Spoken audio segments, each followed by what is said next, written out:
Welcome again to 411. This is Randall Winter, Santa Claria's hometown station, AM 1220.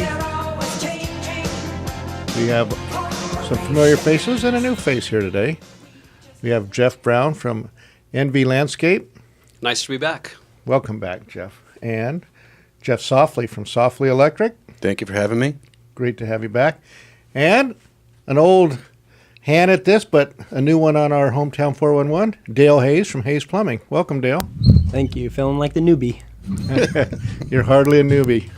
I've seen you in action. You know what you're doing.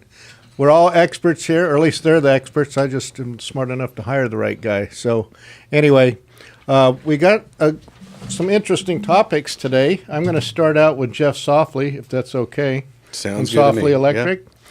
Did you want to tell me your phone number, Jeff? I forgot. 661-268-0198. I really didn't forget it. I don't know it. It's You haven't programmed in my memorized phone. Anyway, what we want to talk about today is Jeff. Oh, you guys like to confuse me. I got two Jeffs here, so I'm reading this. The last time we were on the program, you talked about lamps, lights, LEDs, and we've been putting in a lot of LEDs Yes, we have, lately. yeah. It's a little bit more, but it saves them a lot of money. But these are not the only decision that's faced in lighting, right? There's some new trends in lighting controls. You want to share some of those? with the Absolutely, audience? yes, yeah, absolutely. Lighting controls can absolutely save you money. In Is the that long like a run. dimmer? That's dimming. There's dimming that you have, which is typical residential dimmer. You have also architectural dimmers that are commercial rated.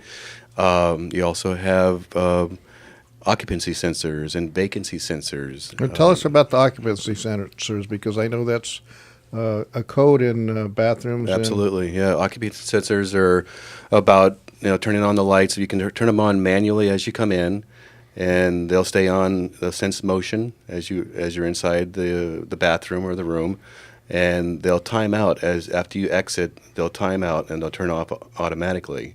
And what this does, just as you realize, it will save you money in the long run. And these are Title 24 related sensors and controllers that are required in bathrooms, especially in commercial applications. I heard if you spend a lot of time on the John, though, the light will go out and you can't read anymore. That's not true. But Little levity something there, to think sorry. about, because you are moving around in there, even though you're on the toilet. Yeah, okay. So we don't have to worry about that. But the occupancy sensors, you see them often when you go into restaurants. So it's something that helps save energy. Absolutely. Here's where I like them, Jeff, and tell me if you've done this before. I like them in my kids' bedroom. I like them wherever the kids go, because you know what they do? They leave the lights on. So I changed everything to LED, but I still don't like to see the lights on when there's no one in there. Right, yeah. I know that's the advantage to LEDs. You feel a little bit more comfortable about having those lights on because of the usage of the wattage is very minimal.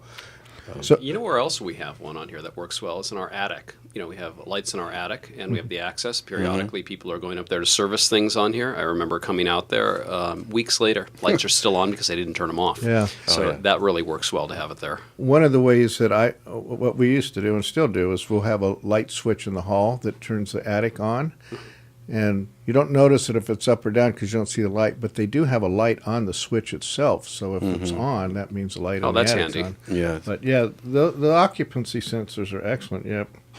So what else can you add to that about? Well, with residential dimmers, we need to be aware that you have to have compatibility with the dimmer and the lamp and the Okay. ballast.